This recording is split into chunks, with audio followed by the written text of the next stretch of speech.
अब से ठीक कुछ ही देर पहले हमने कैबिनेट मिनिस्टर जवाहर सिंह बेडम से खास बातचीत की थी इसी विषय को लेकर के। क्या कुछ कहा था उन्होंने उस वक्त, सुनवाते हैं आपको। जवाहर सिंह बेडम हमारे साथ हैं, कैबिनेट मिनिस्टर हैं। जवाहर साहब, बड़ी बड़ी स्तब्ध कर देने वाली एक खबर, संभावनाएं तो जताई जा रही थी कि छात्र की हालत सामान्य हो रही है। देखिए, बहुत दुखद खबर है।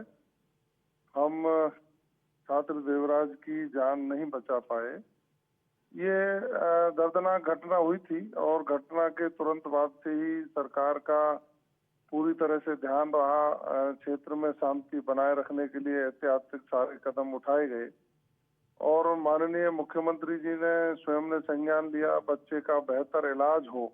इसके लिए जयपुर से स्पेशलिस्ट डॉक्टरों की टीम भेजी गई। स्वयं डॉक्टरों से माननीय मुख्यमंत्री जी से ने बात की, मैंने भी बात की और चूंकि दर्दनाक हादसा था इसलिए सरकार का हमारा ये दायित्व बनता था कि हम बिल्कुल मिनट टू मिनट उस पर नजर बनाए रखें। लेकिन आज दुखद खबर आई कि उस बच्चे की जान नहीं बच पाई। मैं सभी से यही अपील करना चाहूंगा, उस परिवार के लोगों से भी मैं निवेदन करना चाहूंगा कि इस दुख की घड़ी में सरकार आपके साथ खड़ी है।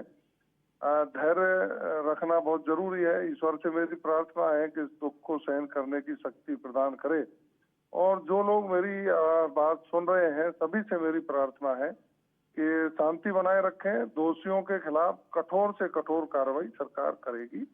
यह हमने निर्देश जारी कर दिए हैं और पुलिस मुस्तैदी से काम कर रही है। लेकिन सर, एक सवाल इसमें ज़रूर बनेगा बार बार और अभी लोगों के जहन में वो निश्चित रूप से चल रहा होगा। तमाम लोग जो आपको सुन रहे हैं, मैं चाहता हूं कि आप उन्हें अगर थोड़ा ब्रीफ कर पाएं कि कोशिश सरकार की ओर से भी हुई, अस्पताल प्रशासन ने भी पुरजोर कोशिश की, जयपुर से एक्सपर्ट डॉक्टर्स बुलाए गए थे।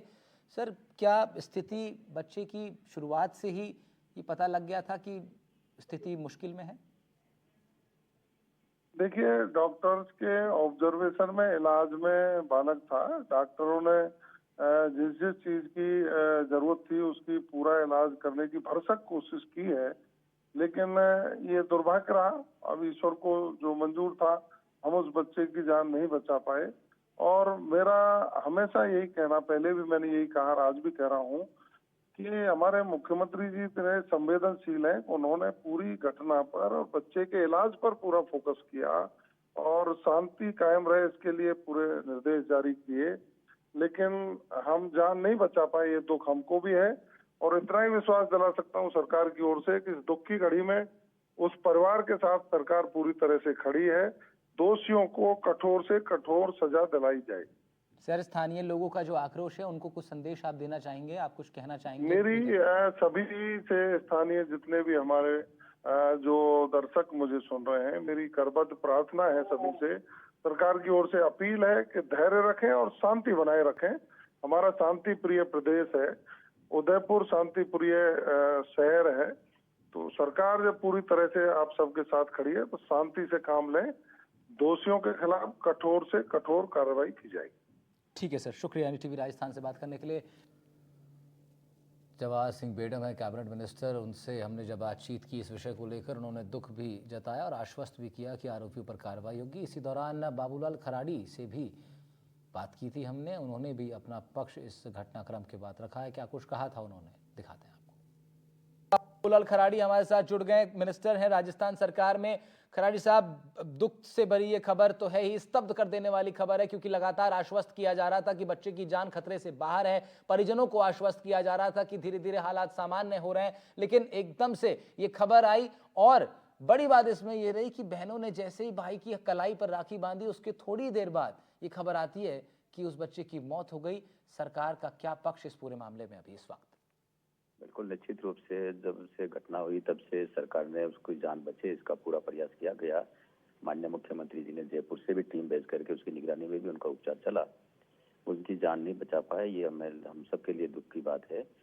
मैं उनके पीड़ित परिवारों को भगवान दुख सहन करने की शक्ति प्रदान करे और क्षेत्रवासियों से मैं अपील करता हूँ कि शांति बनाए रखें। खराड़ी साहब, जिस तरह मैंने कहा भी कि शुरुआत से ही ये बात कही जा रही थी कि बच्चे की हालत बेहतरी की तरफ है, क्या हम पहले से डॉक्टर्स को पता था, क्या आप लोग की भी जानकारी में ये आ गया था कि हालत नाजुक है? निश्चित रूप से उसकी हालत नाजुक है, प्रशासन शुरू से कह रहा था क्योंकि जिस प्रकार से जो उसको चाकू लगा और मेन नस उसकी कट गई, जिससे ब्लीडिंग बहुत ज्यादा हो गई थी। और ब्लीडिंग होने के बाद में भी उनको 12 यूनिट खून चढ़ाया गया, लेकिन उनके जिस प्रकार की हालत थी, हालात में कोई सुधार नहीं हुआ और मौत हो गई। ये दुखद बात है। आप गए भी थे सर, आप अस्पताल गए भी थे, हम लोगों ने तस्वीरें उस वक्त हाँ देखी हाँ, थी आपकी। मैं खुद गया था, मैं देख के भी आया था उसको। सर इस वक्त उदयपुर में तो दुख का शोक की लहर है ही, पूरे राजस्थान में शोक की लहर है, क्योंकि इस बच्चे के जीवन की जब ये जंग लड़ रहा था तो पूरा राजस्थान दुआ कर रहा था कि इसकी जान बचे, और अब जब ऐसा नहीं हो पाया, क्या संदेश आपका तमाम लोगों को और पूरे राजस्थान को? मैं बिल्कुल जनता से अपील करूंगा कि वो शांति बना रखे हैं। निश्चित रूप से अपराधी ने जिस प्रकार का अपराध किया है उसको कठोर से कठोर सजा मिले, ऐसा हम सब लोग प्रयास करेंगे। सर आपको लगता है कहीं ना कहीं स्कूल में सुरक्षाओं को लेकर के कुछ नियमों में बदलाव की जरूरत है, कुछ सख्ती की जरूरत है? अब इस घटना से एक बड़ी सीख हम सबको लेनी चाहिए। हाँ, निश्चित रूप से सही बात है कि जिस प्रकार से स्कूल में अगर वो चाकू लेके जाते हैं तो ये हमारे दुर्भाग्यपूर्ण है। सरकार इस समय पर विचार करेगी और स्कूल सर में परिजनों की कुछ मांगे भी हैं, कुछ क्या मांगे कर रहे हैं परिजन, क्या मांग है सर परिजनों की? देखिए, अभी मैं वहाँ पहुंचा नहीं हूँ, मैं बाहर ही हूँ और उनकी मांग क्या है वह पता करके इसको बता पाऊंगा। लेकिन हम ये चाहेंगे कि उस परिवार को आश्वस्त भी करेंगे कि उस जिस व्यक्ति की ने गलती की है, जिस बच्चे ने गलती की है, जिस प्रकार की घटना हुई है, उसको कठोर कठोर सजा मिले, ऐसी पैरवी सरकार करेगी। ठीक है सर, शुक्रिया एनडीटीवी राजस्थान से बात करने के लिए आपका।